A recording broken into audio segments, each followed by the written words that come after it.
భలే ఉంది. టమాటా చట్నీ, టమాటా పచ్చడి మనం చేసుకున్నాం కదండి, అదే అనమాట. ఈ టమాటా పచ్చడి ఇలాగా మనకి టిఫిన్లోకి చాలా బాగుంటుంది. నిల్వ పచ్చడి, ఇది బొంబాయి చట్నీ, ఈ రెండు కాంబినేషన్లో ఇడ్లీ భలే ఉంటుంది అనమాట.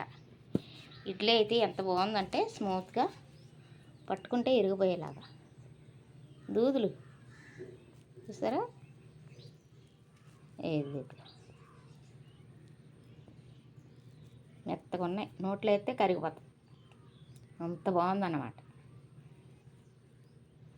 ఎలాంటి చూసారా ఎలా వచ్చిందో, అస్సలు ఎలా తింటే ఉంటుందండి ముక్క, నోట్లో పెట్టుకొని ఇడ్లీ ముక్క భలే ఉంటుందండి.